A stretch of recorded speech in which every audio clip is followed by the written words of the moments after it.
Você já sentiu que um espelho invisível reflete mistérios ancestrais da nossa alma? Neste vídeo, vamos mergulhar em um segredo que atravessa eras e foge dos livros comuns. Quem foi, de fato, João Batista? E por que alguns espíritas o chamam de Espírito da Verdade? Respira fundo. Imagine alguém predestinado, enviado para trazer um alerta espiritual e uma missão sagrada. Esse foi João Batista, não apenas o precursor de Jesus, mas o médium direto do Cristo. Ele reencarnou inúmeras vezes em figuras poderosas do Espiritismo. Será que esse mesmo espírito moldou também Chico Xavier e Ricardo de Oliveira? Prepare-se, porque hoje você vai descobrir revelações que vão te arrepiar e acender uma urgência de transformação. Fique comigo até o fim, porque esse conteúdo pode mudar sua forma de ver a espiritualidade. Assista até o fim. Inscreva-se e ative o sininho. Comente, o que você espera descobrir sobre esse Espírito da Verdade? Nós estamos fazendo uma série de programas baseado praticamente no Evangelho de Mateus, você sabe disso. E hoje nós vamos iniciar com uma figura muito interessante. O programa de hoje começa com João o Batista. Eu queria dizer a você que nossas pesquisas têm causado em algumas pessoas, é lógico, a grande maioria agradece, envia cartas, envia e-mails, Facebook, todo tipo de comunicação, agradecendo as vibrações do programa. Mas tem outros que não gostam, e é natural. Eu peço desculpa àqueles que não gostam do nosso trabalho, porque ele não é um trabalho para agradar as pessoas. Ele é um trabalho que vem buscando identificar Jesus como um judeu, trazendo esse livro que nós já mostramos a vocês, que é o Evangelho de Mateus, é um livro escrito por um judeu, sobre um judeu, que é Jesus, escrito por um judeu, Mateus, falando de um judeu, Jesus, para os judeus daquela época, ou os hebreus. Então é um evangelho puramente, mais especificamente judaico. E nós trazemos conceitos diferentes, porque nós não estamos amarrados em presos a dogmas, nem em posições de entendimento que os outros tiveram. Nós fugimos do mesmismo não para ser diferente, mas porque nós seguimos a ciência, a lógica, a razão e o bom senso. Porque aqui nós juntamos teologia, espiritismo, história e Jesus, que é o foco de todo o nosso programa. É por causa dele que fazemos, escrevemos e trabalhamos por tudo que dissemos. O que fazemos. Eu queria mandar um abraço para o nosso querido João Reis, ele é do Rio de Janeiro, ele tem enviado sempre Facebook com colocações muito boas sobre o nosso programa, inclusive sobre as críticas que recebemos de outras pessoas sobre o nosso programa, e eu quero lhe agradecer, João, e nós vamos oportunamente fazer, eu estou planejando, não sei ainda quando, uns 3 ou 4 programas sobre os teus inscritos. Pode mandar mais, querido, eu não estou indiferente a sua colaboração, e lhe digo que quando as pessoas me criticam, eu respondo com mais trabalho. Eu vou lançar agora, se Deus quiser, mais um livro em resposta àqueles que me atacam, que não gostam do meu trabalho, mas se você não gosta, respeite e divulgue o correto. Não tenho nada contra quem não gosta de mim. Se alguém não gosta de mim, o problema não é meu, é de quem não gosta. Mas eu tenho, graças a Deus, a felicidade de gostar de todo mundo. Se você aí não gosta de mim, me desculpe, mas eu vou gostar sempre de você, porque é isso que eu aprendi com Jesus. Então nós vamos iniciar o nosso programa de hoje com a figura de um grande homem, João o Batista, a voz que clama no deserto, porque a história desse homem é muito importante na vida de Jesus, porque ele foi prenunciado por profetas como Isaías, Malaquias. Isaías fala da voz que clama no deserto, lá em Isaías 40, né? Malaquias 3, 27, 28, alguns 4, algumas Bíblias dividem Malaquias, mas ele diz que eis que vos enviarei o profeta Elias antes que venha o grande e temível dia do Senhor, para preparar o caminho. E Jesus disse que João Batista é o Elias que havia de vir para preparar o caminho dele. Então há uma história muito bonita em torno desse homem e que a igreja, de uma certa forma, não deu valor. na minha concepção. Que deveria dar, porque os detalhes da vida de João Batista enaltecem muito o seu papel, é um trabalho bonito. Eu já visitei a cidade, a aldeia, a antiga aldeia de Encarém, que em hebraico significa fonte da uva. Hoje é uma cidade, é um bairro de Jerusalém, mas naquela época era uma aldeia que fica entre montanhas. Inclusive a igreja de São João lá, a igreja chamada de São João da Montanha. Como está lá em hebraico, é Ra. Ra é a montanha. Então a igreja de São João da Montanha.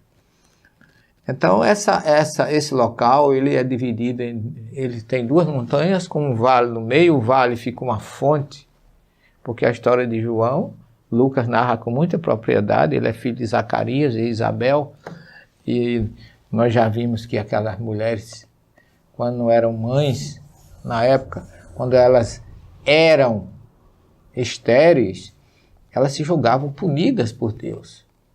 Isabel sofreu muito com isso e já se considerava idosa. E o anjo Gabriel, quando anuncia Maria, ele diz: aquela que será dado como estéril está já no 6º mês, referindo-se exatamente à chegada de João Batista. Quem coloca isso com melhor propriedade é Lucas. Não estamos aqui no Evangelho de Lucas, mas como eu estou falando de João Batista, ele é mencionado por Lucas, o seu pai, o profeta Zacarias, indo levar incenso ao templo, que foi o sacerdote daquele ano escolhido, e encontra uma entidade, um espírito, um anjo, na concepção da Igreja Católica, que vem anunciar que ele ia ser pai. E ali ele não acreditou, ficou mudo, aquela história toda que vocês conhecem, e, na verdade, João veio através de Isabel, e no 6º mês, Maria foi visitar ela depois que recebeu a notícia do anjo. Ela foi à aldeia de Encarém, lá em Israel. E você desce ali perto do Museu do Holocausto, você sai do Museu do Holocausto em Jerusalém, desceu praticamente, você já está em Encarém. É uma aldeia muito próxima, porém é uma região muito serena. A atmosfera é tranquila, perene, a gente se sente bem de estar ali. De um lado fica a igreja de João, do outro fica a igreja da Visitação, porque ali no meio, no vale, tem uma fonte que é chamada Fonte de Maria, porque dizem que foi ali que Maria encontrou Isabel quando foi visitá-la. Então nós, relembrando tudo isso, nós quando chegamos em Israel é um país maravilhoso porque respira Jesus em todas as árvores, em todas as plantas, nos rios, nos lagos, nas montanhas, nos poços. Aonde tem alguma coisa em Israel, tem Jesus presente. Isso é uma coisa fantástica. Desde o Mar Morto até a Alta Galileia, até Cesareia de Filipe, você respira Jesus. Eu digo para vocês, para mim é o melhor lugar do mundo. Eu tenho amigos que ficam temerosos de ir a Israel. Eu vou desde o ano 2000, quase todo ano, e não me arrependo. E acho até que é uma bênção do céu eu ser um dos convidados da RW Turismo por Wanda e Márcia, para quem aqui eu saúdo neste momento. A Wanda Guerreiro e a Márcia Valente, da diretora da RW Turismo, que não vai nenhuma propaganda, mas eu sou o guia bíblico dessa empresa, que elas são espíritas, e graças a elas eu vou a Israel todo ano, uma felicidade muito grande com esses grupos que nós vamos. Esse ano vamos completar 10 anos, e a história de Jesus é muito viva, e eu acho que isso é um presente que ele me dá todos os anos, de eu poder ir ao reencontro daquela geografia libertadora. Então ali em Encarém a gente encontra o ambiente de todos os níveis espiritualizado.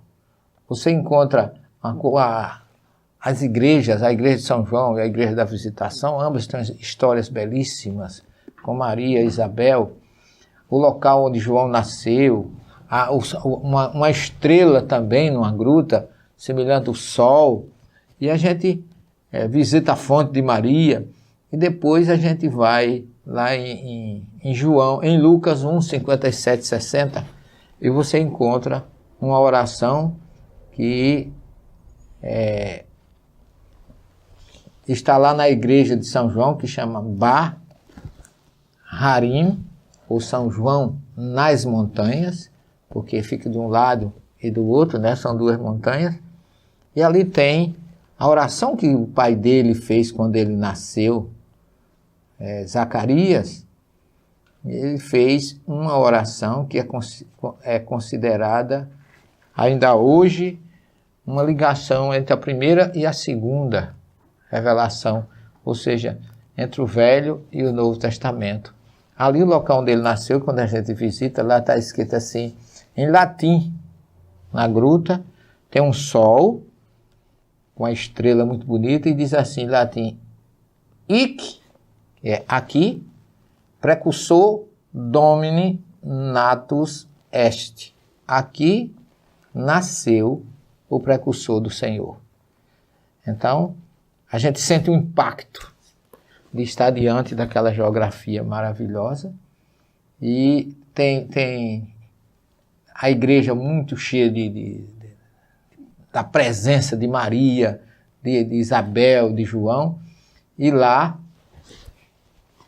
numa parede na frente da igreja, tem escrito assim, a oração de Zacarias. Bendito o Senhor Deus de Israel, porque visitou e remiu o seu povo, e nos levantou uma salvação poderosa na casa de Davi, seu servo, como falou pela boca dos seus profetas desde o princípio do mundo, para nos livrar dos nossos inimigos e da mão de todos os que nos odeiam, para manifestar misericórdia a nossos pais, e lembrar-se da sua santa aliança e do juramento que fez a Abraão, nosso pai, de conceder-nos que, libertados da mão de nossos inimigos, o serviríamos sem temor, em santidade e justiça, perante ele, todos os dias da nossa vida. Então essa oração sela, segundo os estudiosos, a ligação entre a primeira e a segunda revelação, entre o Velho e o Novo Testamento. Então essa figura de João, que é tão esquecida, hoje se justifica que, para que Jesus fosse Deus, divinizado, todos os parentes dele, porque João era primo, foram afastados, os irmãos, a família, porque Deus não pode ter família. Essa é uma versão que é levantada por muitos estudiosos. Mas não sai daí que nós vamos continuar esse assunto na segunda parte do nosso programa. Estamos de volta com a segunda parte do nosso programa, estudando o Evangelho de Mateus. Falávamos hoje de João Batista, um personagem muito importante na história de Jesus, seu primo, filho de Isabel e Zacarias, aquela estéreo, né? E a história de João começa exatamente com o seu nascimento, com essa oração que eu rezei, que eu orei, ou que eu li, que está em Lucas 1, primeiro capítulo de Lucas, do nascimento do seu pai Zacarias, que forma assim uma aliança. Mas, depois do nascimento de João, depois do nascimento de Jesus, com aquela história da fuga para o Egito, que nós já vimos, o nascimento dos dois, que é narrado em Lucas, e é narrado o nascimento de Jesus, especificamente em Mateus, em Lucas, em Mateus praticamente, Mateus e Marcos não falam nada sobre o nascimento de João Batista, apenas que ele já pregava no deserto, já aparece ele adulto, né? Mas nós lá em Israel, existem dois lugares, quem for a Israel, a gente sabe que o ministério de Jesus da Galiléia foi o primeiro, mas quando você chega em Israel, na Galiléia especificamente, você vai para um lugar chamado Iardenite. Iarden significa Jordão. É um ponto onde todas as caravanas se encontram naquele local, onde tem narrado o batismo de Jesus, e ali todo mundo diz que foi, porque é o sangradouro o local onde sai água do Mar da Galileia para formar o Jordão e todo o vale fértil do Jordão, aquela saída ali tem anfiteatro, tem cercas dentro do rio, porque ali é como se fosse a nascente do Jordão que forma o vale, porque o Jordão não nasce no Mar da Galileia, ele nasce antes, ele nasce lá nas montanhas do Hermon, na cadeia de montanha, no local chamado Bânias, em honra ao deus Pan, que tinha um templo ali, e exatamente em Cesareia de Filipe. E ali dizem, nessa nascente, que desemboca no Mar da Galileia, e que desemboca do Mar da Galileia, formando o Vale do Jordão, ali dizem que foi o local do batismo de Jesus. Não foi. E eles também não dizem isso. Eu acho interessante, porque lá eles chamam assim, Yardenite, um local de batismo. Eles não estão dizendo que é o local do batismo. Veja que coisa interessante. Você recebe panfleto, muita gente que não tem uma certa informação geográfica acha que ali é o local onde Jesus se batizou. Ele batizou no Jordão, mas não naquele ponto. Porque Israel fez isso, e eu acho positivo, não é correto, mas é positivo, porque o verdadeiro local do batismo de Jesus não fica em Israel hoje. Se você ler João, lá no começo, eu acho que é 1,60. Deixa eu ver se eu tenho aqui, mas eu acho que eu tenho. Ele fala que o batismo de Jesus aconteceu no deserto da Judéia, no Além Jordão. Além Jordão significa do outro lado do Rio Jordão. Mas numa área que não pertence hoje a Israel. Naquela época eu acho que também não pertencia, porque a gente vê que João diz assim, se você analisar o Evangelho de João, porque eu gosto de dizer e citar, né, para você não dizer depois que eu disse uma coisa que não foi registrada e etc. Mas aqui o testemunho de João, quando os judeus enviaram... Não, isso aqui é outra coisa.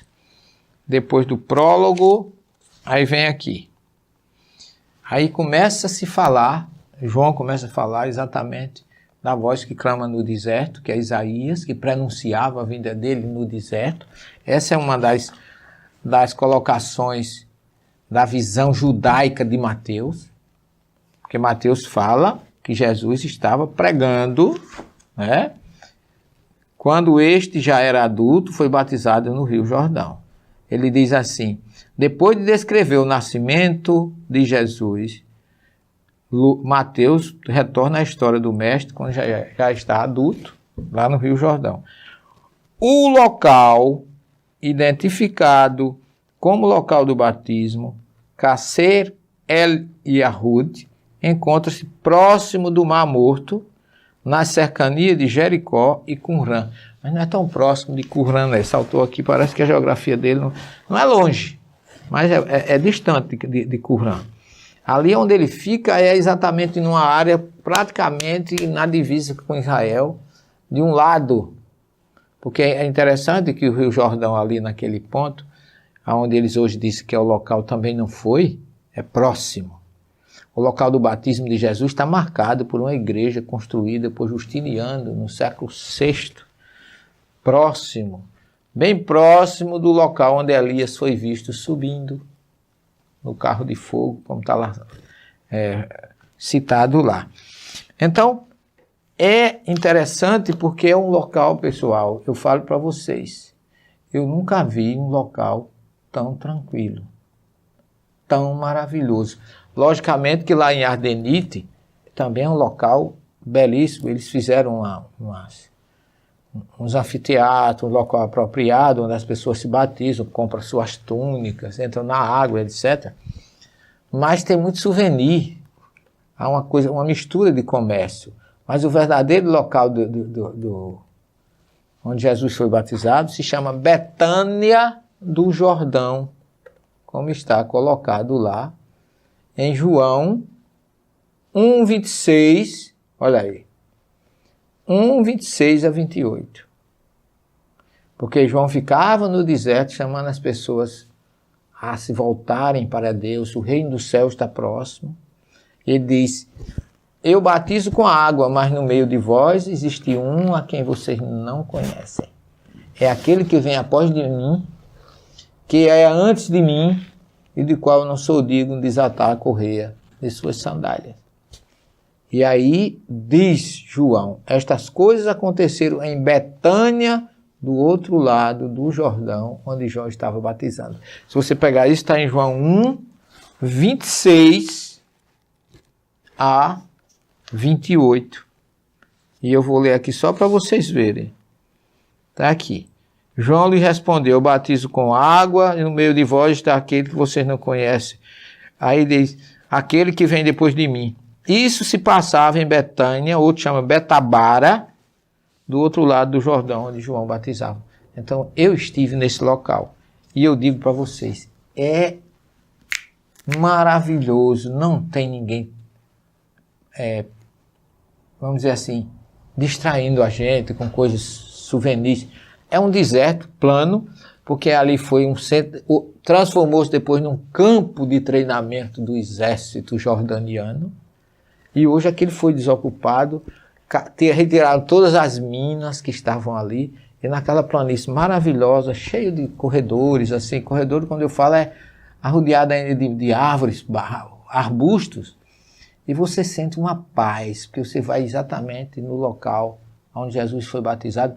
Ali ainda hoje tem fotografia de papas, Papa Paulo VI, João Paulo II, que passaram por ali, e é um local que me emociona, porque ele realmente, ali você pode meditar e sintonizar com essa história maravilhosa, dessa identificação de Jesus por João, que são dois espíritos. Uns dizem que Jesus viveu entre os essênios por causa da proximidade com Qumran ali, mas na verdade não. Jesus não tem uma palavra sobre os essênios, mas Jesus comungava com o pensamento dos essênios. Qual era o pensamento dos essênios? Pureza, cristalinidade, respeito à Torá, seguir Jesus sem interesse, servir por amor, que não era o que acontecia na época dele com os sacerdotes no templo. Já havia naquela época uns desvios, como hoje está muito mais, mas naquela época já existia, por aqueles que eram representantes da Torá. E hoje, por aqueles que são representantes de Jesus. Eu acho o local maravilhoso, e o nosso guia ali na Jordânia é uma figura assim, muito carismática, é o Iade. Então é um local que vale a pena a gente visitar. E o que é que acontece? O que é que eu acho que a gente tem que registrar aqui são as curiosidades que tem naquele lugar. Porque tem uma parte distante já um pouco do local onde Jesus se batizou, que o rio é dividido, gente, em 3 partes. O rio tem 2 cordas flutuantes no meio do rio, Bob. Do lado de lá, Israel. Do lado de cá, Jordânia. E no meio, entre as 2 cordas, um campo neutro. Eu me lembro da parábola do rico e Lázaro. Quem está lá não pode passar para cá, quem está aqui não pode passar para lá. Porque é um rio que você pode atravessar, tem mais ou menos assim, uns 3 metros de distância. Se você pudesse, eu não sei se dá para você mostrar aqui, dar uma aproximada, só porque vale a pena mostrar às pessoas. É muito interessante você ver, isso aqui é o Rio Jordão, naquela área em que Jesus, próximo onde ele se batizou. Mas esses degraus aqui, você pode ver a bandeira aqui, isso aqui é Israel.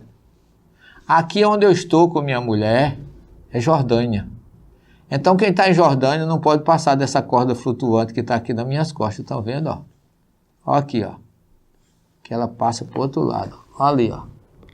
Quem está do lado de lá, tem outra corda flutuante aqui, ó. Aqui, ó.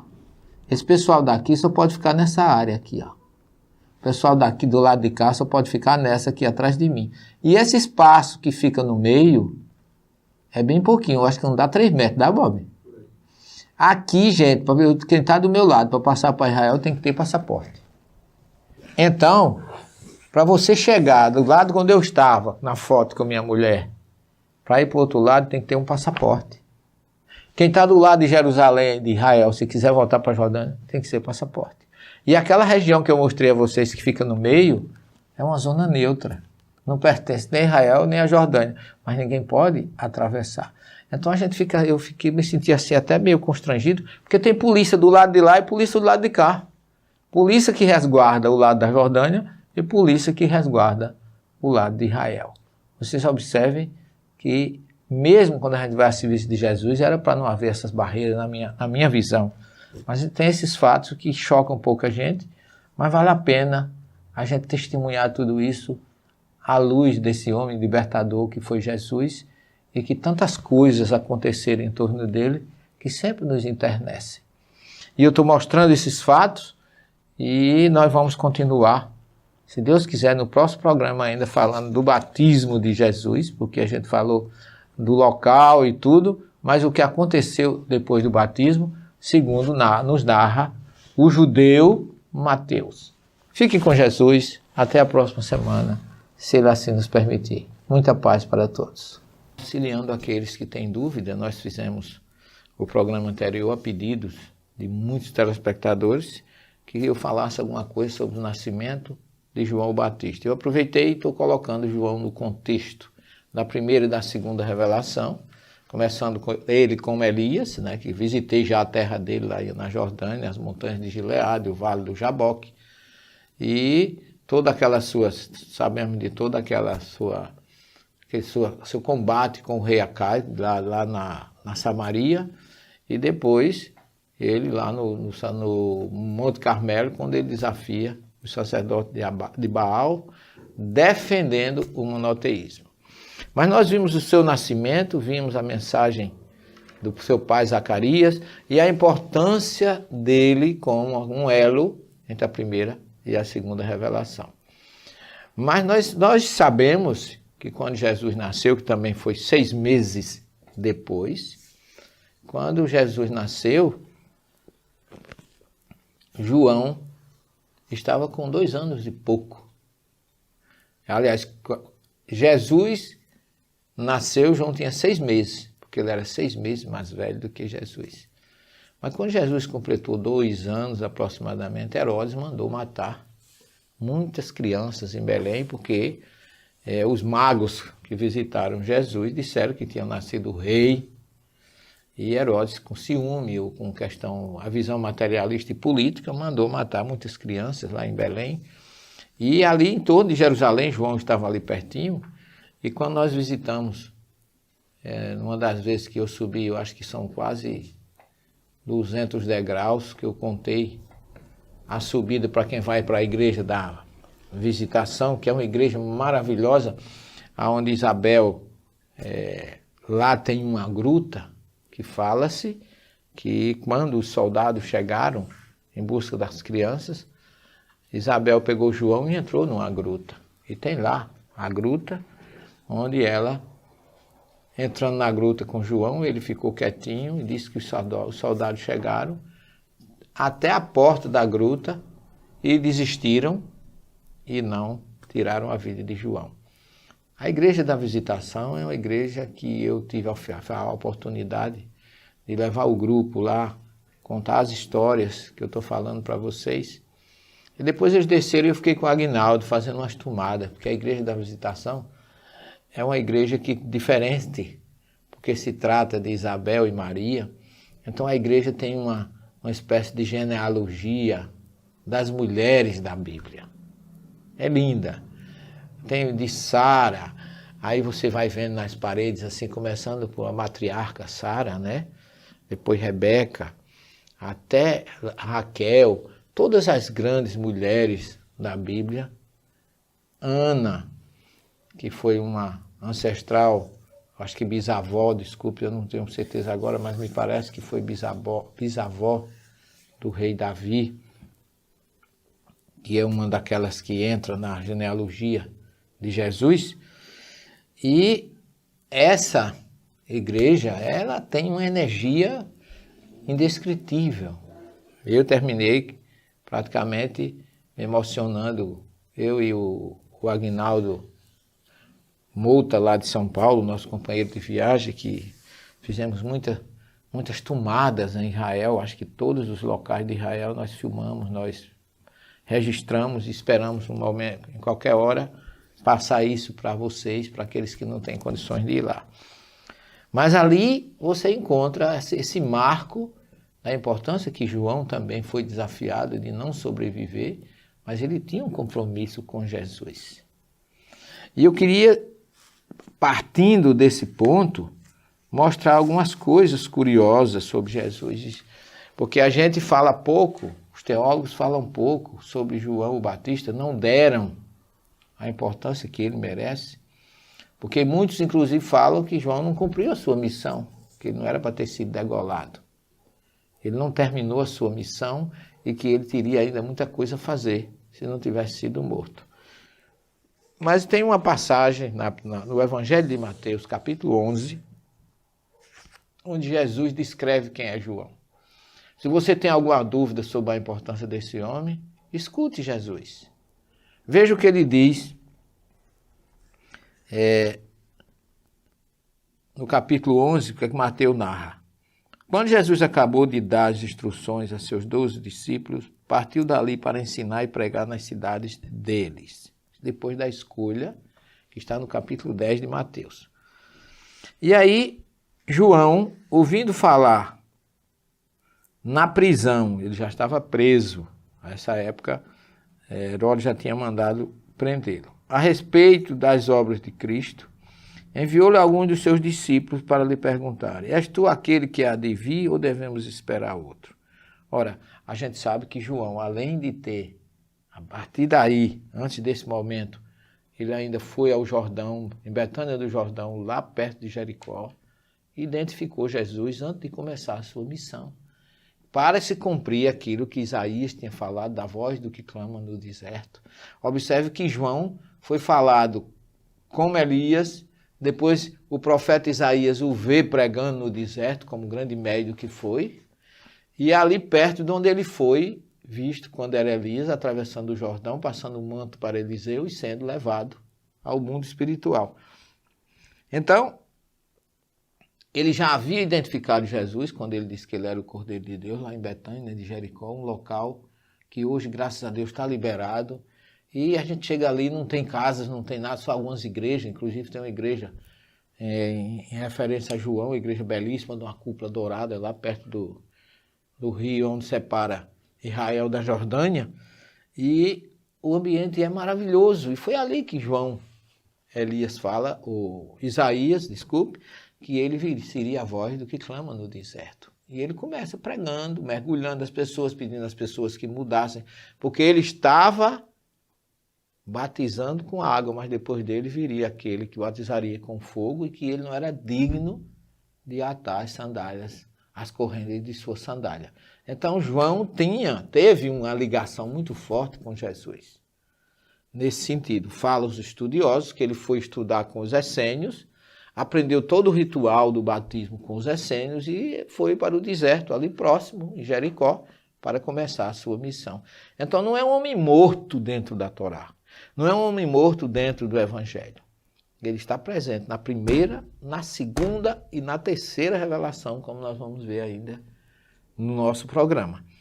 E o que é que Jesus diz sobre João?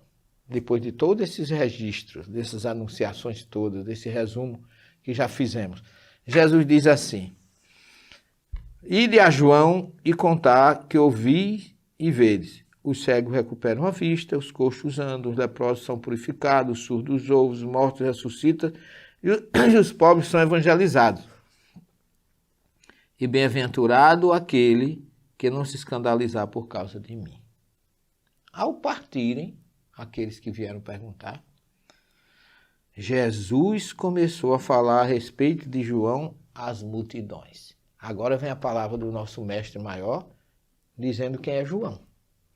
O que vocês foram ver no deserto, lá em Betânia de Jericó? Um caniço agitado pelo vento? Mas que foste ver um homem vestido de roupas finas? Mas os que vestem roupas finas vive nos palácios e não nos desertos, como ele vivia. Então, o que foste ver um profeta, eu vos afirmo que sim, e mais do que um profeta. Para Jesus, João era mais que um profeta. Ele é dele que está escrito: eis que envio o meu mensageiro à tua frente, ele preparará o teu caminho diante de ti.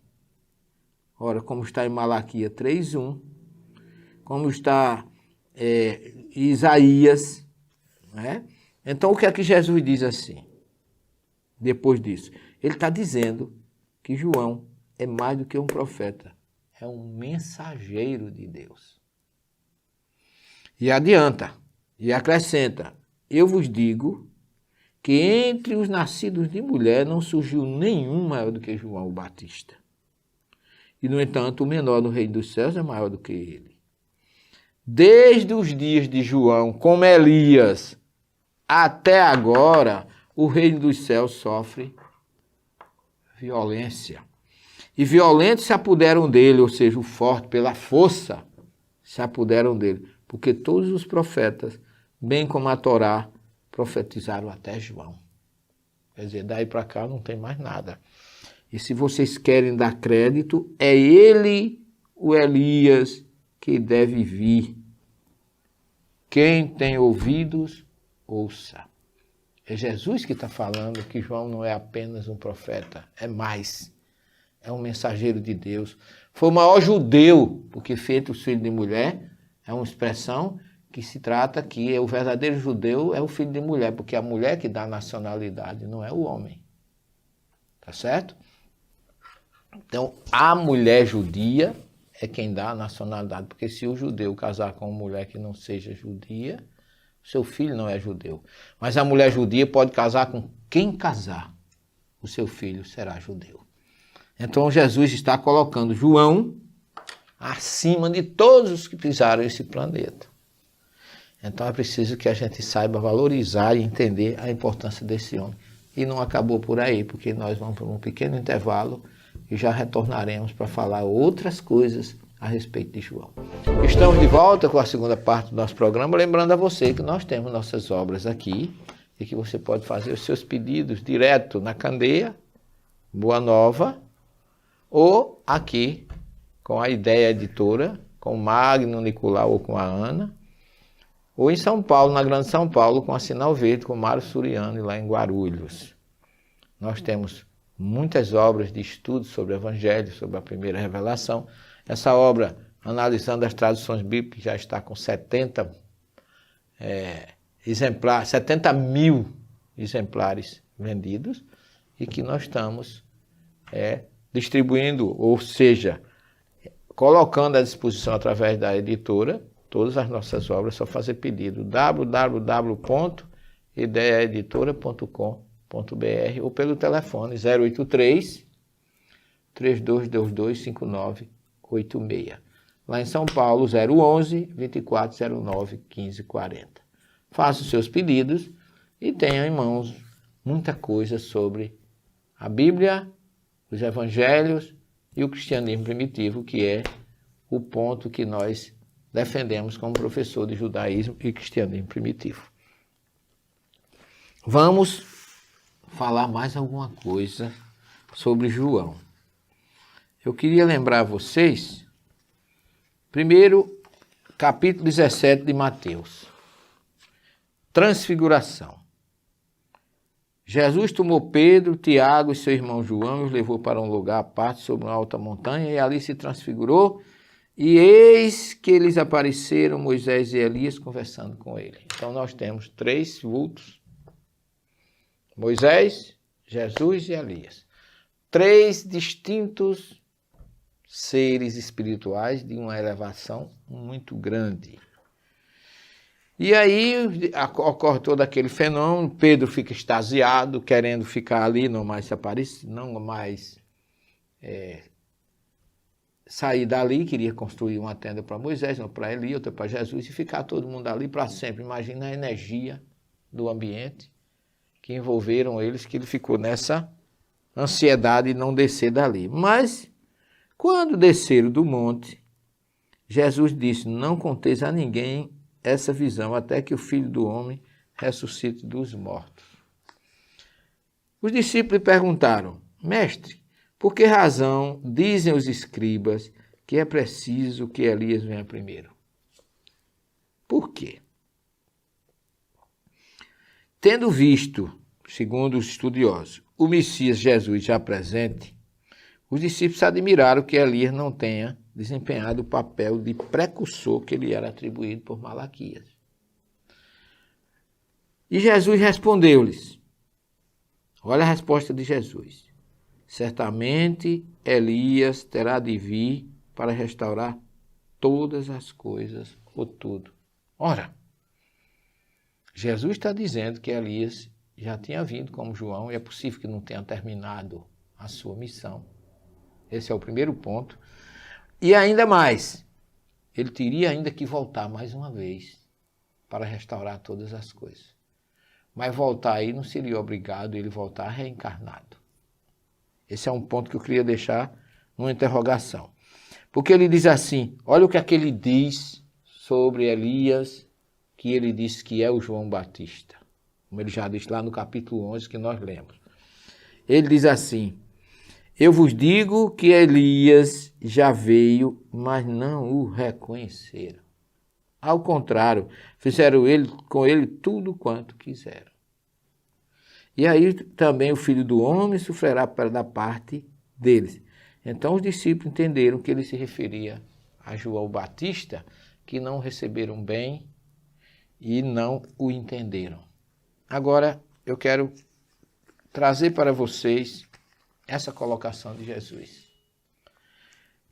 Na ceia, depois do lava-pés, depois que Jesus tinha dito que ia passar aquele último momento com os discípulos, aí ele diz assim, não se turbe o vosso coração, confortando os discípulos, né? Credes em Deus, crede também em mim, na casa de meu pai tem muitas moradas, se não fosse assim eu vos teria dito, eu vou preparar um lugar para você. Quando estiver preparado, eu os levarei comigo. Lá no versículo 15, ele diz assim, João 14, versículo 15, se me amais, observarei meus mandamentos, e eu rogarei ao Pai que vos dará outro Consolador, ou Paráclito, como diz o grego, para que convosco permaneça para sempre. Este Paráclito, Jesus chama de Espírito da Verdade, que o mundo não pôde acolher, porque não o vê nem o conhece. Vós o conheceis e permanece convosco, não vos deixe, e permanece convosco. Ora, o que é que Jesus está dizendo? Eu só queria fazer aqui uma observação, que para aqueles que falam que o Espírito da Verdade é Jesus, como é que Jesus não foi conhecido no mundo? Porque ele diz que o Consolador seria o Espírito, chama de Espírito da Verdade. Como Kardec faz a pergunta, qual é o teu nome? Me chame a verdade. Mas ele diz que o mundo não pôde acolher, o mundo não vê e nem o conhece. Será que Jesus está se referindo a ele mesmo, como Espírito da Verdade, que o mundo não conhece ele? Que as pessoas não sabem quem é Jesus? Eu estou só colocando pontos, pontuações, porque eu vejo, quando ele fala em Mateus 17, que Elias virá para restaurar todas as coisas, eu vejo que esse Espírito da Verdade, que o mundo não conheceu, que foi João, que foi maltratado, mataram, não aceitaram, que ele voltaria para restaurar todas as coisas. Porque ele diz que tem muitas coisas ainda para vos dizer, mas vocês não estão preparados para ouvir agora. Quando vier, olhe, quando vier o Paráclito, ele vos ensinará todas as coisas e relembrará todas as coisas que eu disse e vos ensinará coisas novas. E ele diz assim, é preciso que eu vá, porque se for, eu enviarei a vós. Então não é ele mesmo. esse Consolador. E quando ele vier, restabelecerá a culpabilidade do mundo a respeito do erro, da justiça e do julgamento. Porque vou para o Pai e não mais me vereis, porque o príncipe deste mundo está julgado. Tenho muito ainda que vos dizer, mas vocês não podem suportar agora. Quando vier o Espírito da verdade, ele vos guiará na verdade plena, pois não falará de si mesmo, mas dirá tudo o que tiver ouvido e vos anunciará coisas futuras. Ele me glorificará, porque receberá do que é meu e vos anunciará. Então, o Espírito da verdade vai receber de Jesus a ordem para divulgar. E como ele disse que Elias viria para restaurar todas as coisas, eu não vejo por que a gente não compreender que esse Espírito da verdade trata-se de Elias ou João Batista, porque ele disse que ele não tinha terminado tudo e que voltaria. Essa é a minha humilde conclusão, que não é imposição.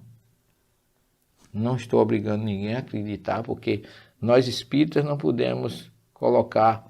eu vejo Jesus como alguém que pudesse ser, por exemplo, vamos supor, o Espírito da Verdade, Jesus está acima, ele pode muito bem ter enviado o Espírito da Verdade, como enviou Abraão, Isaac, Jacó, os profetas, enviou a terceira revelação com tantos espíritos iluminados, e ele nos envia tantos seres, vamos dizer assim, iluminados neste planeta, como Madre Teresa de Calcutá, o Papa Francisco, Chico Xavier, Francisco de Assis, Basílio de Cesareia, tantos espíritos, Policarpo de Esmirna, toda aquela pleiade de espíritos que vieram encarnados, sobretudo na antiga Ásia Menor, aonde testificaram e ratificaram o Evangelho de Jesus. Então, eu entendo que João o Batista ainda não é exaltado ou reconhecido como deveria ser perante a primeira e a segunda e até a terceira revelação, porque ele está a serviço, sempre esteve a serviço de Jesus. Malaquias disse que ele viria preparar o caminho, o próprio pai dele, Zacarias, e o Isaías fala da voz do que clama no deserto, e esse Espírito marcou presença. Porque é que Jesus traz exatamente Moisés e ele na transfiguração? São perguntas que eu faço sem querer de forma nenhuma impor o meu raciocínio, que eu acho pequeno diante de tanta grandeza que nós ainda não entendemos. Não podemos chamar, eu diria assim, Jesus de rei, porque rei é uma qualificação material e o reino de Jesus não é desse mundo. O que nós podemos é fazer uma avaliação pequena, restrita, dentro do nosso campo visual e mental, que é muito pequeno diante da grandeza de Jesus. Chegamos ao ponto culminante, o propósito real de João Batista. Ele não era apenas um profeta que batizava com água, era o canal vivo da verdade, um médium escolhido por Jesus, guiado por espíritos superiores por séculos. Pense comigo, se este espírito reencarnou tantas vezes para trazer luz ao mundo, talvez nossa missão também seja profunda. E se você sente esse chamado, então respira fundo e escuta. A sua vida pode ser o próximo palco da transformação. Cada escolha, cada palavra dita com amor, pode apagar trevas espirituais. Você está pronto para ser um instrumento de esperança? A verdadeira missão não exige fama, exige coragem interior e entrega ao bem maior. Convite. Compartilhe essa mensagem com quem espera por um renascimento espiritual. Talvez essa reflexão seja a chispa que faltava. Deixe nos comentários o que ficou no seu coração e inscreva-se para continuar nessa jornada com a gente. Compartilhe. Comente. Siga na luz.